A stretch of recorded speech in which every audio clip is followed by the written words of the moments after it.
Good morning. My name is Tomasz Marut, and I'm from the �𝐃𝐙 𝐀𝐊 𝐀𝐻 Music in Wrocław. Today, I will have a great pleasure to say a few words about Lowell Liebermann. This will be a lecture on a slightly different topic compared to the previous speaker. I will talk about Liebermann's compositional output so far and try to present the most important features of his piano works. During my presentation, I will also play a few short musical examples. These will be recordings of my own making, aimed at providing a fuller picture of the artistic merits of this composer. Lowell Liebermann is a living American composer and pianist born on February 22nd, 1961, in New York. He is one of the most frequently performed contemporary living American composers. Works such as Gargoyles, Opus 29, have been recorded by acclaimed artists over 20 times. Performances of his works are released by renowned labels such as 𝗬𝗏്cie Gramophone. The exclusive publisher of the composer's compositions is Theodor Presser Company. Liebermann is also an active pianist. In 2021, he released his debut album for Steinway & Sons record label and was also honored with the title of Steinway Artist. His compositional and pianistic activities are appreciated by critics, competition juries, and journalists. He is the winner of many prestigious awards, including the first Van Cliburn Composers Competition. His works have been premiered by highly renowned musicians such as Marc-André Amelin, Joshua Bell, Rostropovich, and orchestras such as the New York Philharmonic and the BBC Symphony Orchestra. In one of his interviews, Liebermann said, quote, "I'm not one of those composers who believe that important art is always a radical break with the past. I'm interested in the traditions of Western music, and I'm interested in working in that continuum. That's why I've always called my pieces sonatas or concertos, because I want to send a clear message that I'm part of that tradition." Liebermann's compositional output at this point counts 142 opuses. These are works of various genres, written for different instruments and ensembles. They include instrumental, vocal, and symphonic works. He has also written 2 operas, Miss Lonely Hearts and The Picture of Dorian Gray, 4 symphonies, and, among others, 12 concertos with orchestra accompaniment, including 3 piano concertos. And when it comes to his piano works, which occupy a very important place in his output, apart from the extremely popular Gargoyles, Opus 29, which have made the composer famous as an author of attractive piano works, the most significant and well-known are the 11 nocturnes written between 1986 and 2010.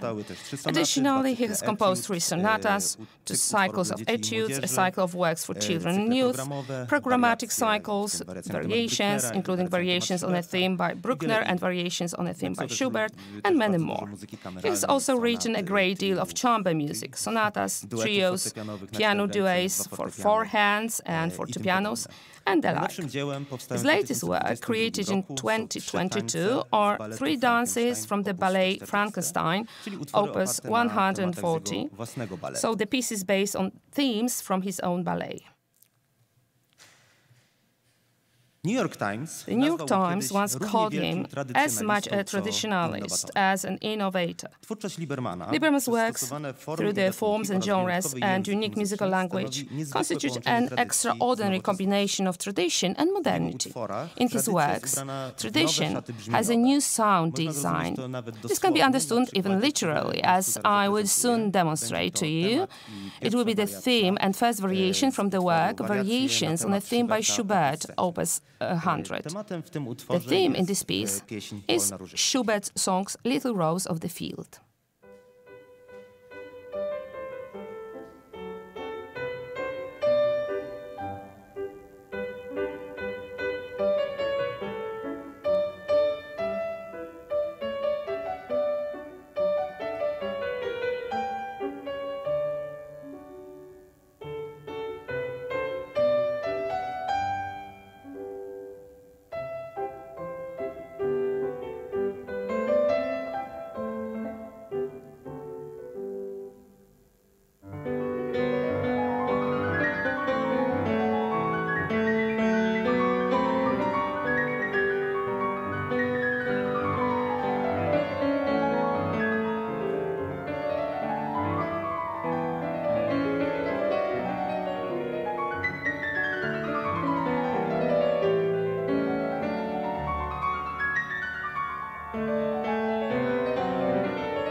Niezwykłe, prawda? Unusual, isn't it?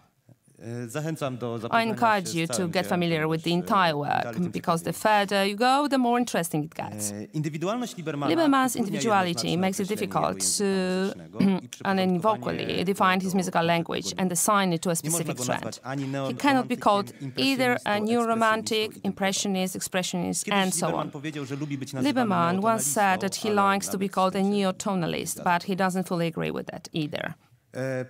Because his music uses unconventional harmonic concepts, establishing tonal centers, often with simultaneous use of atonal sound solutions.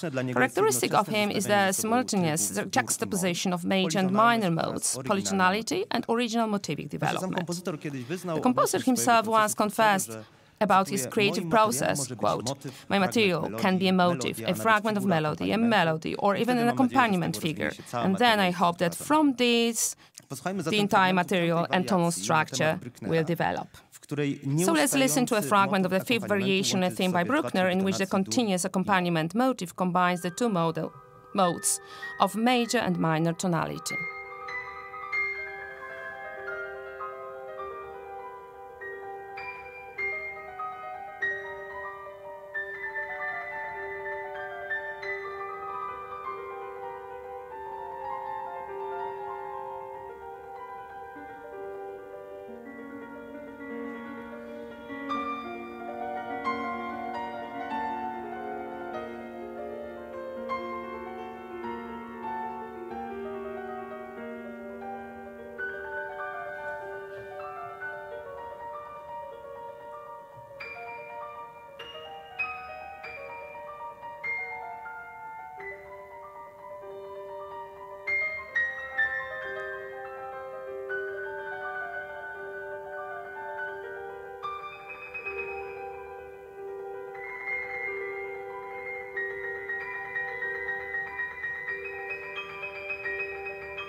The difficulty in classifying Liebermann to a specific musical style may also stem from the fact that the composer draws on the achievements of many styles, from Baroque to contemporary times.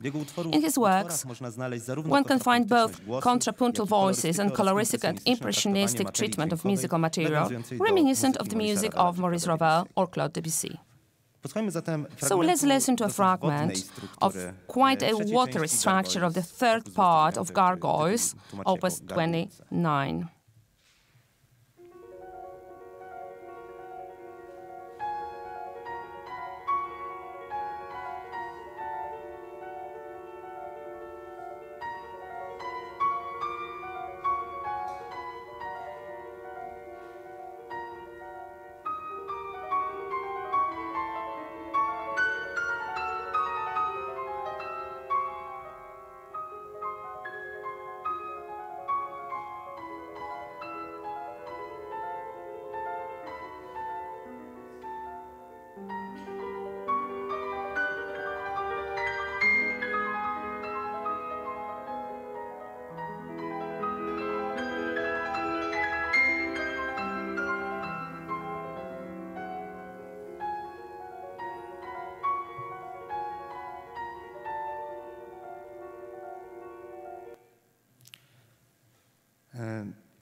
Regarding contrapuntalism and inspiration drawn from Baroque, we can hear this in the final variation from the cycle Variations on a Theme by Schubert, Opus 100, which contains a four-voice, elaborate and quite complicated fugue.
Liebermann's compositions are very well thought out and logical. A prime example here will be the structure of the work, Variations on a Theme by Bruckner, Opus 19, which is designed by the composer based on the analysis of the theme, originally written for a trombone trio. Each of the 9 variations is based on tonal centers represented by the essential chords sequentially presenting the theme. Usually these chords appear at the beginning or end of phrases and are often marked with fermata. On the slide, these essential chords and the beginnings of subsequent variations are marked. And as we can see, the first circle, chord C minor, the variation revolves around C. Unfortunately, we cannot talk about major and minor modes here due to the neo-tonal nature of Liebermann's work. The second variation revolves around the tonal center of G, the third around C, the fourth around E flat, then the fifth around G, the sixth again around C, the seventh C, major to be precise, the eighth around F, and the last C minor major. Liebermann, in his compositional work, draws on the achievements of past centuries, not only in terms of chosen forms or genres, but also uses piano techniques or textural techniques of past masters. For example, one can observe a specific technique of alternating use of both hands within one plane, known, for an example, from Liszt's Transcendental Etude in F minor, or characteristic figurations reminiscent, for example, of the entry to the coda of Chopin's Scherzo in B flat minor. Liebermann's piano works are very demanding pianistically, not only because of virtuosic figurations and passages at the fast tempo, but also due to the wide dynamic range and articulation variety that occur in many works. Now let's listen to the spectacular sixth variation, a theme by Bruckner, which is the most virtuosic variation of this work, Opus 19.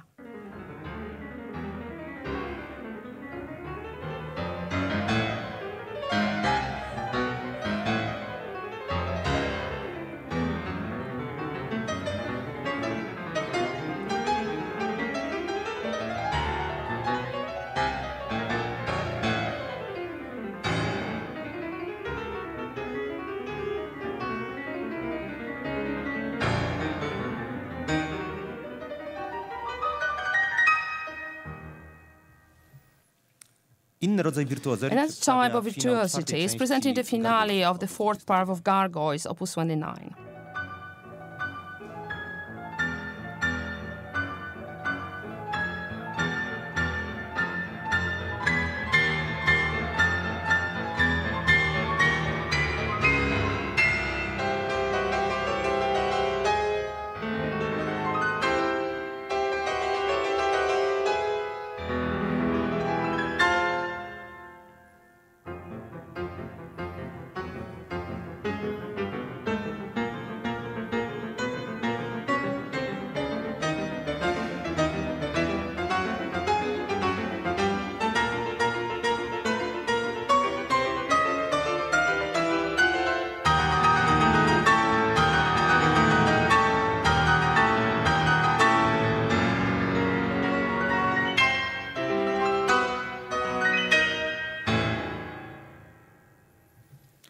For the performer of this music, it is important that the composer is very precise in determining the use of pedals, articulation, and dynamics. However, unfortunately, fingering is left entirely to the performer.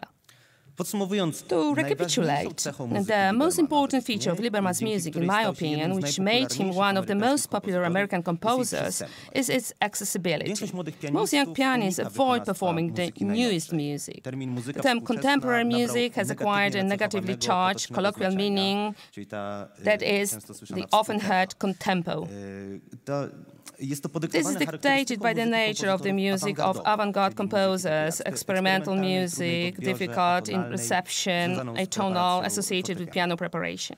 Liebermann's music, although very young, the work we've just listened to was created in 1992, thanks to the applied neo-tonality in the precision of leading melodic harmonic material, combined with conventional pianistic means, in clearly and logically constructed form, creates the possibility of introducing modernity into classical concert repertoires. The last example will be my personally favorite seventh variation, very accessible and beautiful in my opinion, variation on a theme by Bruckner from Opus 19.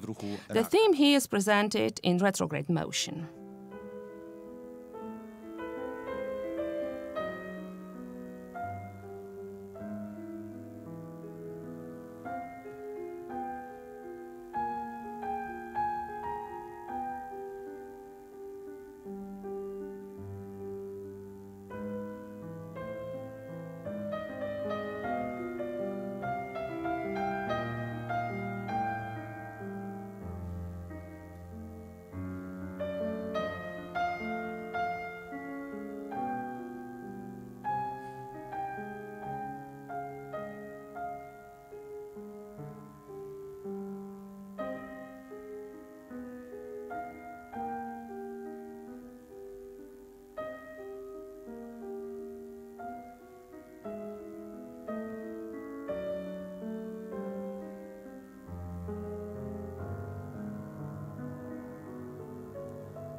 Liebermann's piano works have great pedagogical value. They set performance requirements for the use of varied articulation, sensitivity to dynamic gradation, good understanding of the specificity of individual piano registers, and above all, developed emotional and timbral imagination. Working on such works encourages to search for references to the works of other composers and creative harmonic analysis of extended tonality. Adding works by this composer to the repertoire also brings quite obvious benefits. It is essentially a clean slate without performance traditions, so it provides the opportunity for unlimited interpretation and expression. Thank you very much for your attention.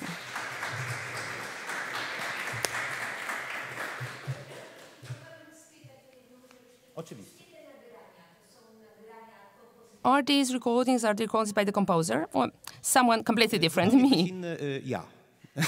But the recordings by the composer are also available. Some of the pieces I presented today are available on the CD 𝗏𝗏 Sons, released in 2021. There, the composer as a pianist performs his own works, Liszt's works, and from what I remember, Schubert's.